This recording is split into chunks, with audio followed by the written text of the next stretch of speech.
Hey, what's up, peeps? My name is Lachlan Monroe. You're watching Vinny and Skip on the Best Damn Movie Show on YouTube.com. Hey, we're back here on the Best Movie Show right here on YouTube.com. Well, let's get into it. Let's start our movie review. I'm going to have fun with this one. I'm going to have a blast with this one. Yeah, I know you weren't a big fan of Inherent Vice. Inherent Vice. I got to tell you, there was only 3 people that I talked to at that screening that liked this movie. You, another goofy kid, and an old mother that I asked, was she either a pothead or was she a hippie? Basically, this is one of those movies that's going to be like a cult classic. I don't know how in the beginning they picked that out, that it's going to be a cult classic. Maybe it's the style of the movie, the way they shot it. I don't know. But Inherent Vice stars Joaquin Phoenix. It also stars Josh Brolin. It has Reese Witherspoon in it. God, who else am I missing? Who's the black guy? Who's the black guy? He looked familiar. That's he was in The Gambler. Michael K. Williams or something Williams. What's it? You said Michael B. Jordan was in it? No, it's something K. Williams is his name. I think. Owen Wilson's in it? Owen Wilson. Yeah, that dude was in The Gambler and Inherent Vice. And what it reminds me of? It's like One Big Clue. It's like the board game Clue, the movie Clue. Well, he was he's a detective, a private detective. You know? I tell you what, the detectives back then were way different than they are now. They called him Doc. Doc, yeah. Now, I thought he was a doctor at first because when they bring him in to his office looks like a doctor's office because he has this bench and you sit on the bench, and I'm going, okay, well, he's a doctor. He had an office in a doctor's office as a disguise. I think that was just like a secret place for him to do. He was a CIA agent or what? No, he was just a private detective, just a private. I tell you what, this movie was almost 3 hours. It was 2 hours and 30 minutes. And I'm going to tell you what, I'm very surprised I didn't fall asleep with this movie. Mm-hmm. It was just very far-fetced for me. I felt like they just kept beating around the bush for the answer. And then the scenes of how long they talked, I was like, oh my God. I mean, seriously, one scene I thought was 20 minutes long of just them going back and forth. And I tell you what, the one girl had the biggest nipples I've ever seen in my life. Joanna Waterston. Oh my God. Shasta. I mean, if you take a water bottle and you see how big the top is that's how big they were. I mean, they were quarter-sized fucking nipples. I keep saying that word. Huh. What'd you think about it? I'll tell you what, I love the dialogue. I love the interaction between Joaquin Phoenix and Josh Brolin. I mean, their character's Doc, and what was it? Bigfoot or Birdfoot? It was Bigfoot something. Bigfoot. I just thought when they were on screen together, they were hilarious. They played off each other so well every time they were on screen together. It was like more or less he didn't like him. Josh Brolin's character didn't like Joaquin Phoenix's character, but he also kept on going to him for advice and to help him and so forth. And it was like they were like friends, but they weren't really friends, And then Shasta there's a newcomer named Joanna Waterston. Wow. I've never seen her before in anything. If she was in anything, I haven't seen it. She was fantastic. I was mesmerized by her. Every time she was on the screen, she just had me glued to the screen when she was on there. And, Martin Short had a really funny cameo in this movie. He plays this weird dentist, and you got this lawyer played by Benicio del Toro. He's like a lawyer when it comes to laws about the ocean and fishing and stuff like that.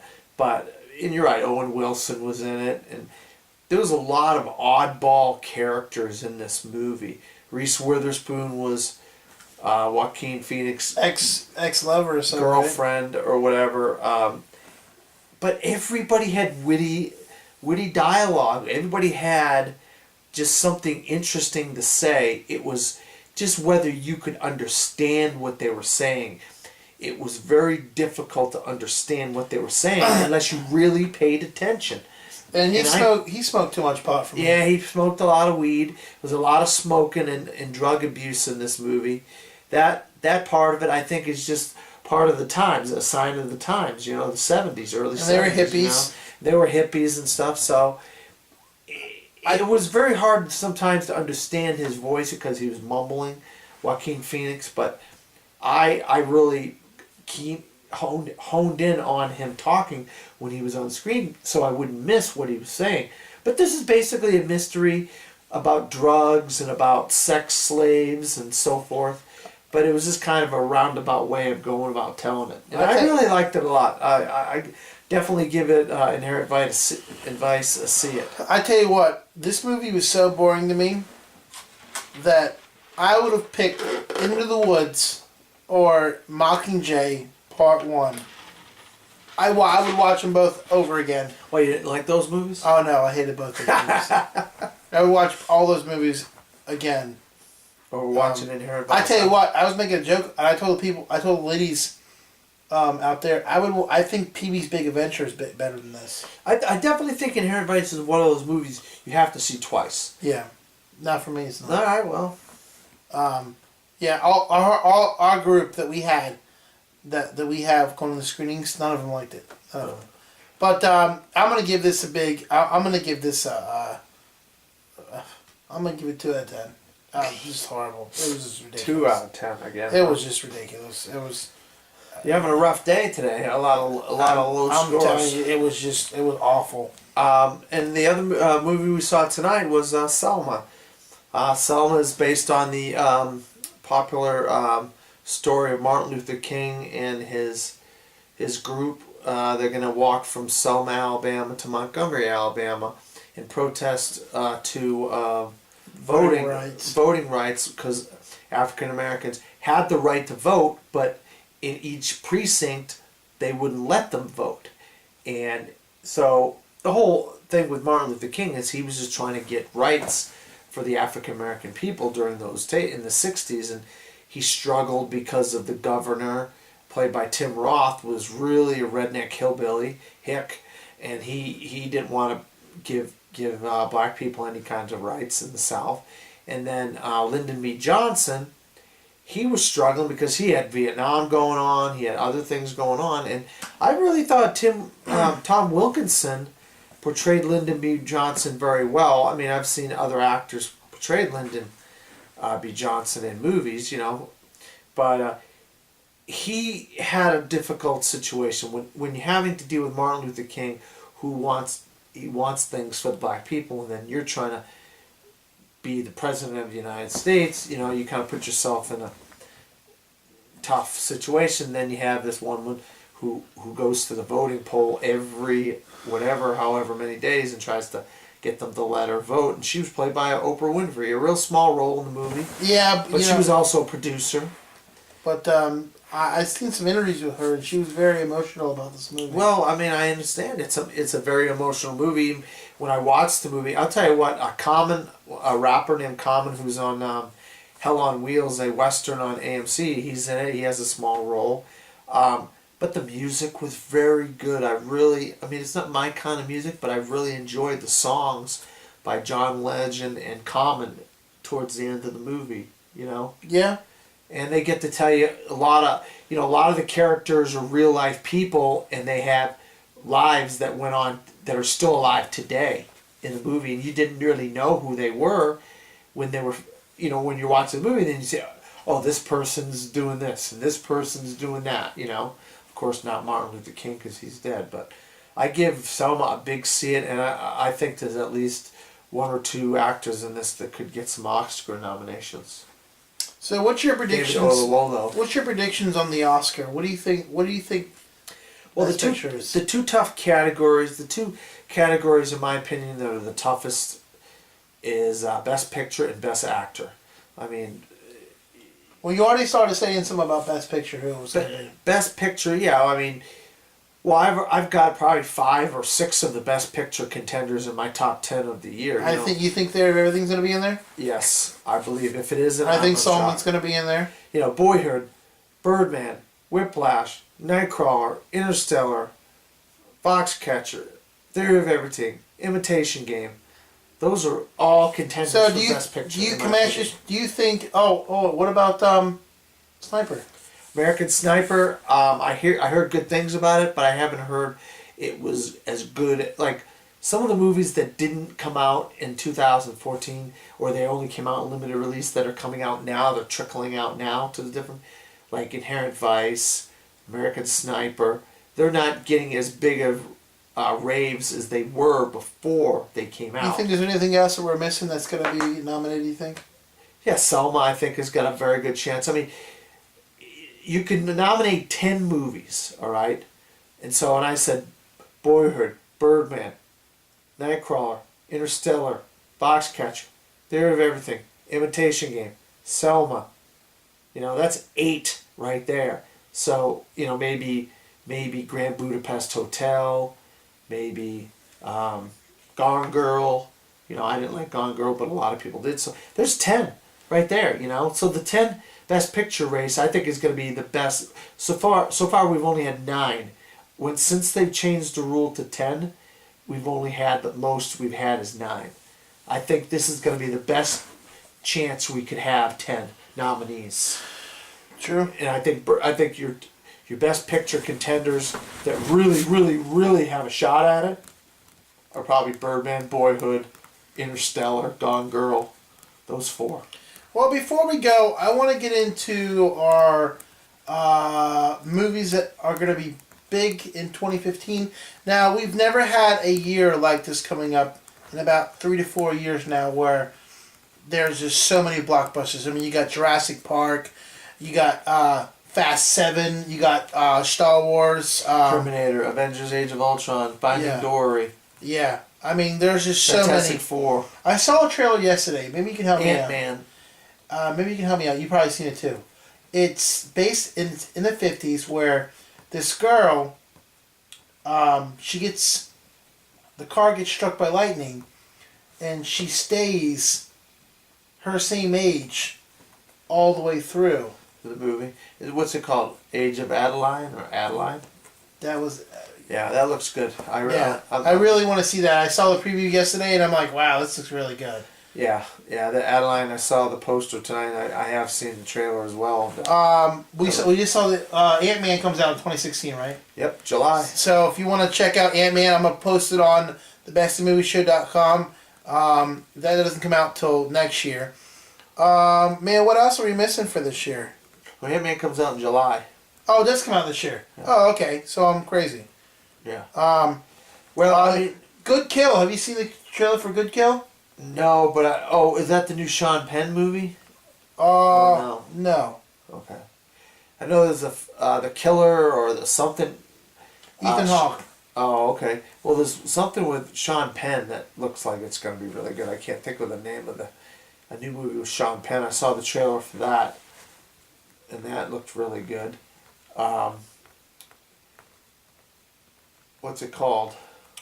Sean Penn's coming out with a movie called... Oh, it's not The Gunman. Yeah, that's it. The Gunman. The Gunman. The Gunman. Yeah, that's his newest movie called The Gunman.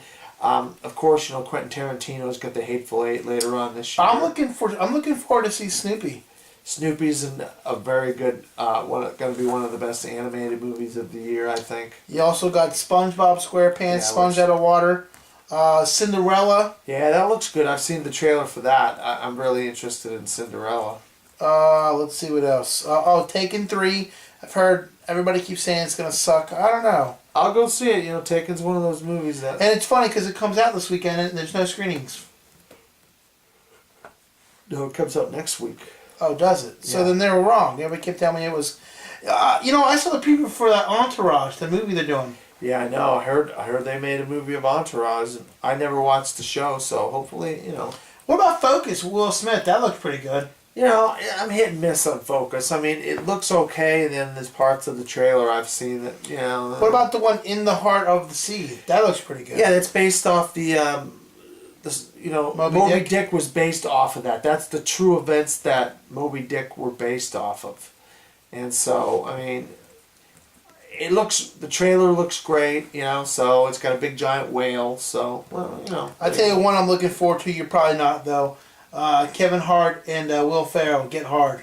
But yeah, I'm not looking forward to that at all. Also, I saw a preview for a movie coming out called The Phoenix Project. The Phoenix Project. That looks pretty good.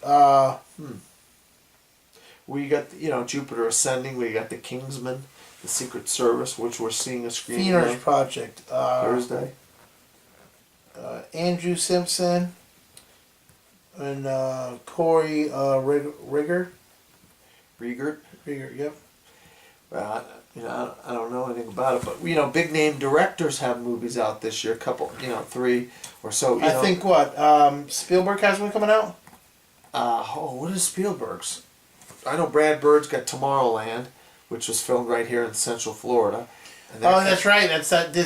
What about Walt Disney? Now, I haven't seen if that's out on DVD yet or not, but Martin Scorsese's got the Priest one. The two priests. I was wrong. He doesn't have anything. And then Quentin Tarantino's got the Hateful Eight. Yeah, he does one coming out. It's called Untitled Cold War spy thriller.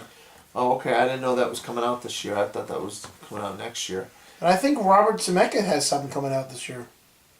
Yeah, I think he's doing a remake of one of his earlier movies. A reboot of something he did years ago. What the heck does he? The Walk. Oh, that's right, The Walk. That's the petite, the French guy that walked across the Twin Towers. Oh, okay. And Joseph Gordon-Levitt's playing him in the movie.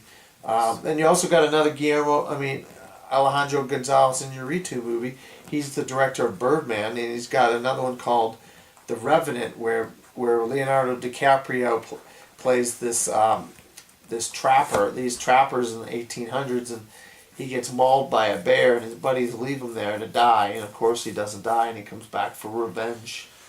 And also you got Puss in Boots. I know Puss in Boots animated series comes out this month on Netflix, which is kind of cool. So there's so much stuff going on. Comic-Con's going to be huge this year. But we heard the bad news today. What's that? No Stephen Amell. No, that's here in Orlando, right? Yeah. That's MegaCon. MegaCon is what I meant. I'm talking about Comic-Con. Comic-Con in San Francisco is going to be huge this year. Oh, okay. Yeah. San Diego. And we're still going to find a way to get out there. Yeah, well, I'd love to go. I'd love to go to Comic-Con. So, if anybody has the winning lotto tickets for this week, please... Tomorrow. For tomorrow, please email to thebestinmovieshow.com. We'll very appreciate it. We'll break you off a piece of that Kit Kat bar. Well, that's all the time we have for us this week. Skip, where can they find you? You can always find me at my name, Dan Skip Allen, on Facebook, Twitter, Instagram, Pinterest. My website's from the fourth row at wordpress.com. I do some other podcasts, the Profiles After Show.